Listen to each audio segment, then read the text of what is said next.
the greatest PCG battle of all time. Again, it might be a little bit of an exaggeration, but it was a very, very good battle. Super, super enjoyable battle right here. So we've got the Jonas against EvilGamer TV. Of course, kind of goes without saying, both of these players, very, very good. Jonas is Jonas. EvilGamer started fairly recently, but has been putting in the work. Tons of time into the game, getting better every day, and his team is terrifying. Very, very strong team from EvilGamer here. A little bit of backstory about this battle here. So this battle is all about this Flareon. And what happened was last night I was talking with Jonas and he said, "Ooh, I just got this spicy Flareon from a Wonder Trade." Let's take a look at this thing. This Flareon has Swords Dance, Fire Fang, Will-O-Wisp, Drain Punch. What an attack set that is from a Wonder Trade, no less. Very, very cool set on a Flareon. Like, just pretty much dream attack set there as far as PCG goes. And so he wanted to try it out. So I was watching him do some battles and it was not performing very well at all. He had like 3 battles in a row where it just didn't work. And then he had this one battle where it did work and it was able to do very well. But the battle was against unleveled or unevolved Pokemon. Started out with like a Bulbasaur. So I told him at the time, like, come on, that's good, right? you beat the Bulbasaur team. Come on, that's what you wanted it to do. But he was not happy.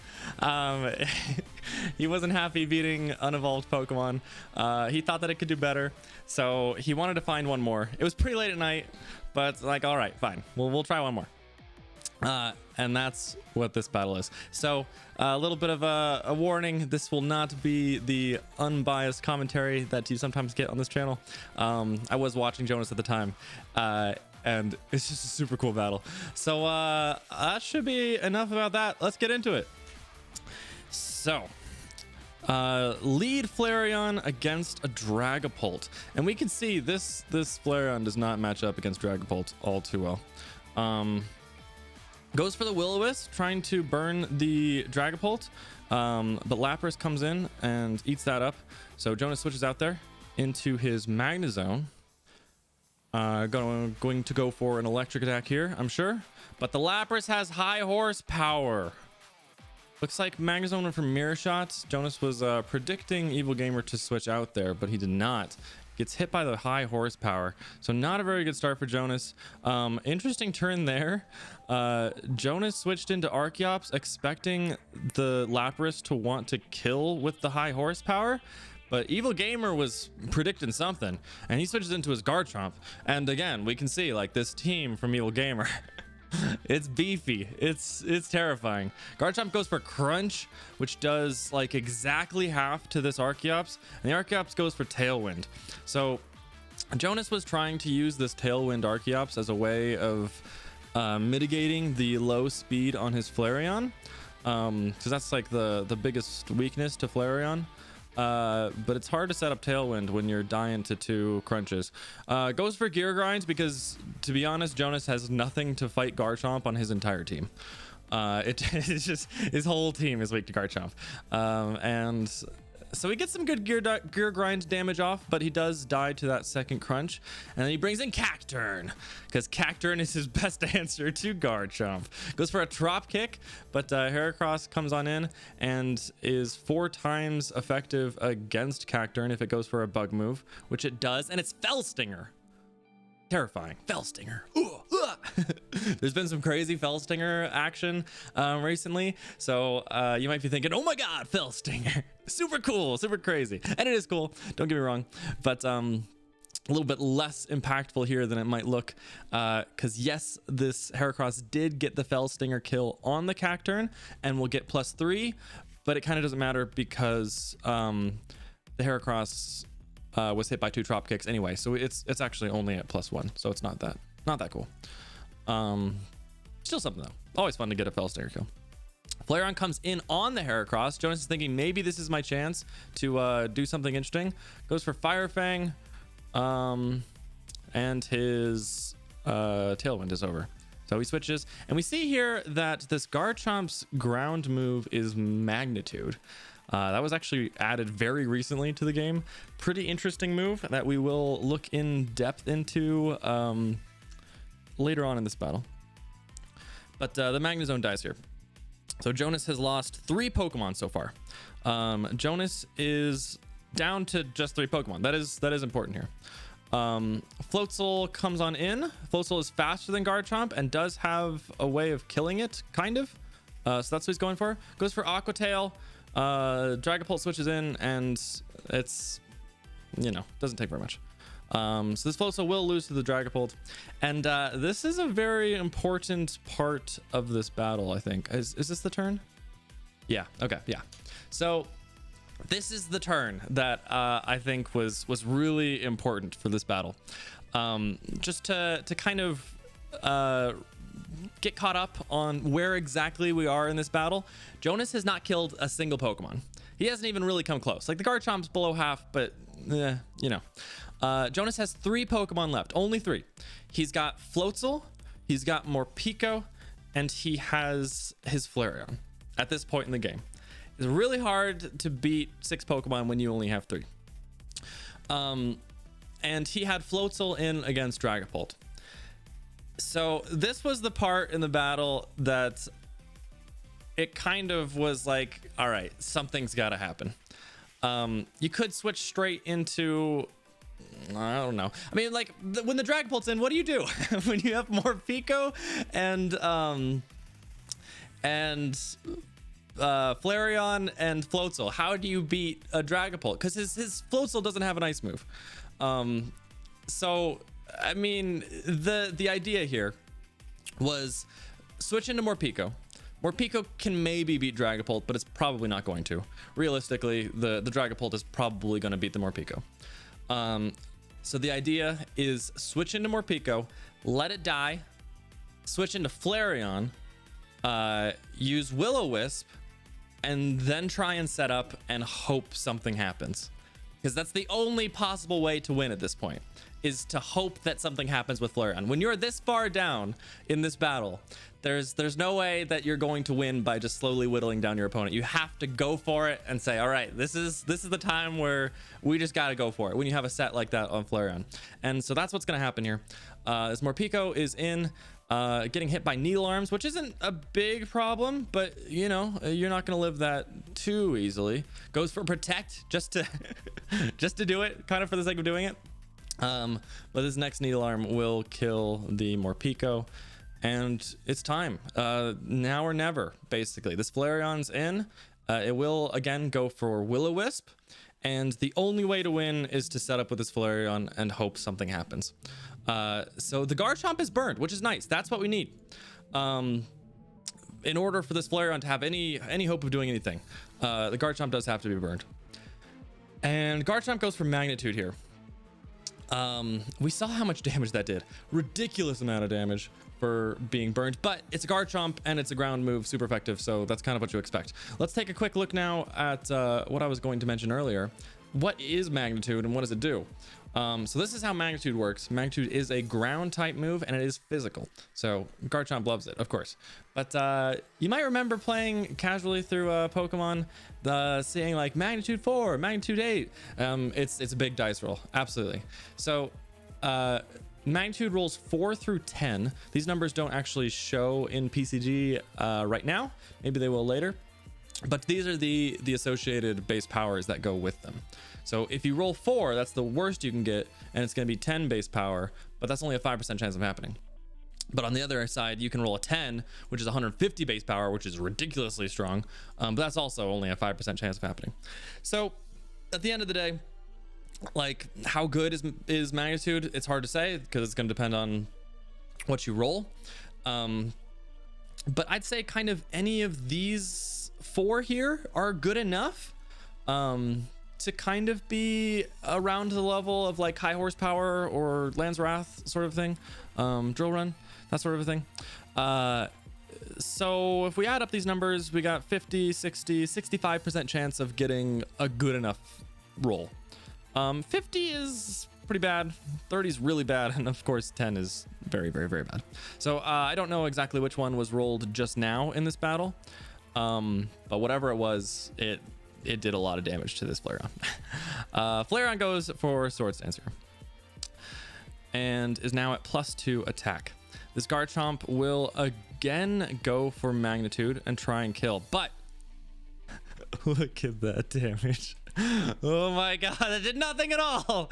Of course the Garchomp's burned, so it's half whatever it is, but that had to have been a magnitude 4 minimum roll. Had to have been that 5% there. That's the only way that that's gonna do that little damage, which is exactly what Jonas needed in order to have any hope of being in this game.